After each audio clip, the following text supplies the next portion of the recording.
ஜெய் ஸ்ரீ மாத்ரே நமக. ஜெய் குருதத், ஜெய் குரு பரசுராம். நமஸ்காரம். நான் கரூர்லேருந்து வல்சலா பணிக்கர், பிரசன்ன ஜோதிடர். இன்னைக்கு நம்ம ரிஷப ராசிக்கு மாசி மாத பலன்கள் பார்க்க போகிறோம். இந்த மாசி மாதம் வந்து எப்போ பிறக்குது அப்படின்னா 12/2/2025 புதன்கிழமை மக நட்சத்திரத்தில் பிறக்குது. புதன்கிழமை வந்து இரவு 9:59 தாங்க இந்த மாசி மாதம் பிறக்குது. இது வந்து என்னென்னா மாசி மாதம் பொறுத்த வரைக்கும் உங்களை ரிஷப ராசிக்கு வந்து ரொம்ப அற்புதமாக இருக்குது.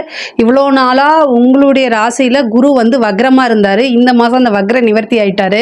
அது ஒரு நல்ல அமைப்பு. நிறைய மாற்றங்கள் வந்து இந்த மாதத்துலேருந்து தான் உங்களுக்கு நிகழப்போகுது. இவ்வளோ நாளாக நிறைய பிரச்சனைகள்லாம் இருந்திருக்கும். அது எல்லாமே ரொம்ப சூப்பராக இருக்க போகுது. ஏன்னா 10ஆம் இடத்துல சூரியன் வந்து திக்பலம் ஆகிறாரு. 10ஆம் இடத்துல ஆல்ரெடி உங்களுக்கு சனி இருக்காரு.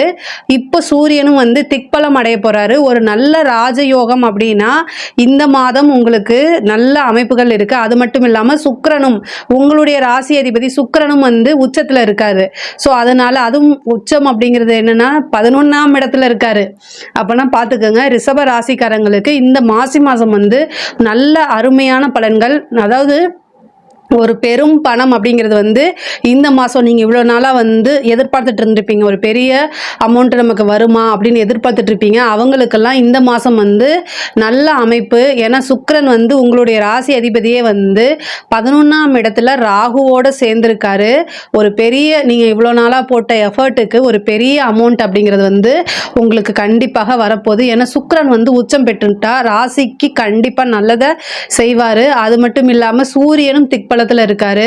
அப்போ தொழிலில் நல்ல மாற்றம் முன்னேற்றம் உறுதியாக உண்டு. இந்த மாதம் வந்து தொழில் பண்ணுறவங்களுக்கெல்லாம் சூப்பர். அதுவும் வந்து இம்போர்ட் எக்ஸ்போர்ட் பண்ணுறீங்களா அவங்கெல்லாம் வந்து நல்ல கோடிக்கணக்கில் சம்பாதிக்கக்கூடிய அமைப்புகள் இருக்குது. அதாவது ஏற்றுமதி இறக்குமதி சார்ந்த தொழில்களுக்கு பல கோடிகள் உங்களுக்கு லாபங்களாகவே வரதுக்குண்டான அமைப்பு இருக்குது. உத்தியோகத்தில் இருக்கவங்களுக்கு வந்து ரொம்ப ரொம்ப கவனமாக இருக்கணும். 6 ராகுவோட போய் சேர்றாரு. 6 உங்களுக்கு சுக்கிரன் தான். ஆனால் ராகுவோட போய் சேரும்போது மாயை அப்படிங்கிற ஒரு விஷயத்துக்கு ஆளாகாதீங்க. என்னன்னா அதாவது சனியும் அந்த இடத்துல வரப்போறாரு. ஆனால் இப்போ இருந்து நீங்கள் அலாட்டாக ஆறுமுகம் அப்படின்னு மனசில் நீங்கள் நினச்சிக்கணும். வேற வழி கிடையாது. ஏன் அப்படின்னா அரசாங்க உத்தியோகத்தில் இருக்கிறவங்களும் ரொம்ப கவனமாக இருக்கணும். செக்கு ஹேண்டில் பண்ணுறது, கேஷை ஹேண்டில் பண்ணுறது, இவங்க எல்லாமே வந்து ரொம்ப கவனமாக இருக்கணும்.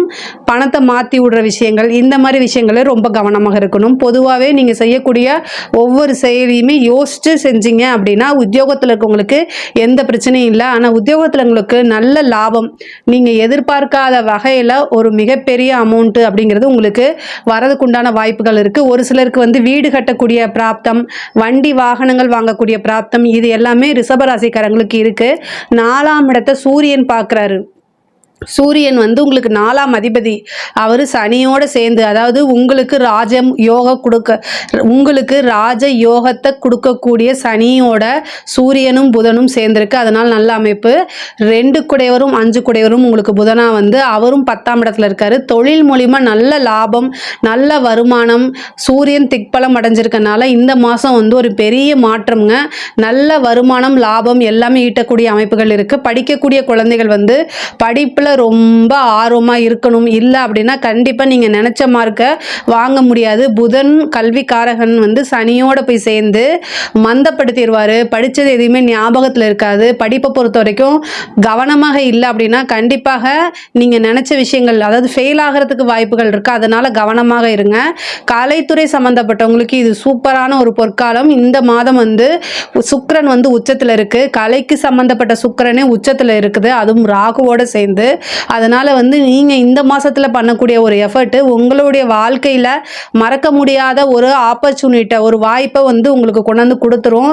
அதனால் ஒரு சின்ன விஷயங்களாக இருந்தாலும் சரி நல்ல எஃபர்ட் போட்டு செய்யுங்க.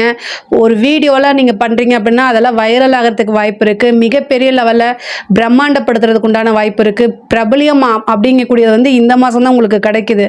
அப்போது நீங்கள் வந்து ஒரு பிரபலியமாக மாறணும் அப்படின்னா இந்த சுக்கிரன் உச்சம் அப்படிங்கக்கூடிய இந்த காலகட்டத்தில் அதை நீங்கள் செஞ்சுருங்க. அரசாங்கத்துறையில் அல்லது அரசியலில் ஈடுபடுறவங்கலாம் வந்து ரொம்ப ரொம்ப நல்ல வளர்ச்சி ஆகக்கூடிய காலகட்டமாக தான் இந்த மாதம் இருக்குது.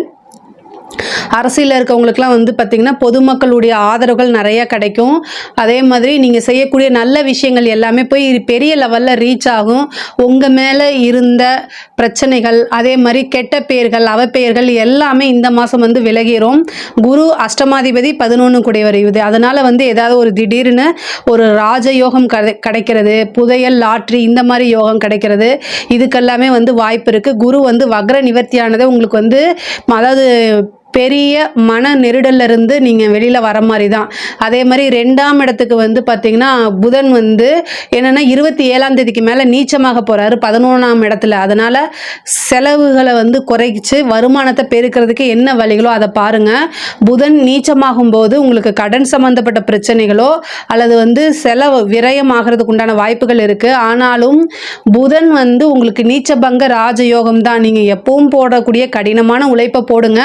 கண்டிப்பாக வந்து உங்களுக்கு இந்த மாதம் வந்து நல்ல முன்னேற்றம். ஏன்னா வந்து நல்ல ராஜயோகம் பெறக்கூடிய அமைப்புகள் தான் கிரகங்கள். ராஜயோகம் வந்து ஏன்னா நல்ல ராஜயோகம் பெறக்கூடிய அமைப்புகள் தான் இந்த மாதம் உங்களுக்கு இருக்குது. 5ல் இருக்கக்கூடிய கேது வந்து புத்திர பாக்கியத்தை கொடுக்கறதுக்கு உண்டான வாய்ப்பு இருக்குது. 7ஆம் இடத்துக்கு அதாவது உங்களுடைய ராசிக்கு வந்து பார்த்திங்கன்னா 7ஆம் இடத்துக்கு வந்து குருவோடைய அனுகிரகம் இருக்கனால திருமணம் சம்மந்தப்பட்ட இதெல்லாம் வந்து இந்த மாதம் உங்களுக்கு நிகழ்கிறதுக்கு உண்டான வாய்ப்புகள் இருக்குது. ஒரு சிலர் வந்து வெளிநாடு வெளியூர் போகிறதுக்கு உண்டான வாய்ப்புகள் இருக்குது. பெண்களை பொறுத்த வரைக்கும் ஆடை ஆபரண சேர்க்கை இந்த மாதம் உறுதியாக உண்டு. அதே மாதிரி கோர்ட்டு கேஸு பிரச்சனைகள் இருக்குது அப்படின்னா அது எல்லாமே சால்வ் ஆகிறதுக்கு, ஏன்னா 6 கூடையவர் வந்து உச்சம் பெறறதுனால சால்வ் ஆகிறதுக்கு உண்டான வாய்ப்புகள் இருக்குது. மேக்சிமம் வந்து பார்த்திங்கன்னா ராசி அதிபதியே 6ஆம் அதிபதியே வரதுனால, அது இல்லாமல் மிருகசீஷ நட்சத்திரமும் இந்த மிருகசீஷ நட்சத்திரக்காரர்கள் ரிஷபராசியில் மிருகசீஷ நட்சத்திரக்காரர்கள் இருந்தீங்க அப்படின்னா கோர்ட்டு கேஸுன்னு போகும்போது உங்களுக்கு தீர்ப்பு வர்றதுக்கு ரொம்ப டிலே ஆகிறதுக்கு வாய்ப்புகள் இருந்தால் நீங்கள் போய் பேசி சமரசம் பண்ணுறதுல தான் உங்களுக்கு எப்போவுமே வெற்றியும் ஆதாயமுமே இருக்குது. அது இந்த மாதம் நிகழ்கிறதுக்கு உண்டான வாய்ப்புகள் இருக்குது. இடம் சம்மந்தப்பட்ட வில்லங்கங்கள்லாம் நீங்கிரும். உங்களுடைய ஹெல்த் சம்மந்தப்பட்ட விஷயங்களை ரொம்ப கான்சியஸாக இருங்க. ஏன்னா சூரியன் சனியும் சேர்ந்திருக்கு. எலும்பு சம்பந்தப்பட்டது, கால் வலி, முட்டுக்கு முட்டு வலிக்கிறது, நரம்பு சம்பந்தப்பட்ட பிரச்சனைகள்லாம் இந்த மாதம் வரதுக்கு வாய்ப்பு இருக்குது. அதனால் ரொம்ப ரொம்ப கவனமாக இருங்க. ரிஷப ராசியை பொறுத்த வரைக்கும் பொருளாதார வளர்ச்சி, நல்ல வருமானம், நல்ல லாபம் எல்லாமே இந்த மாதம் இருக்குது. இதில் ஏதாவது சந்தேகங்கள் இருக்குது அப்படின்னா கமெண்ட்ஸில் கேளுங்க, நான் கண்டிப்பாக ஆன்சர் பண்ணுறேன். நம்மளுடைய சேனலை லைக் பண்ணுங்கள், ஷேர் பண்ணுங்கள், சப்ஸ்கிரைப் பண்ணுங்கள். நன்றி, வணக்கம்.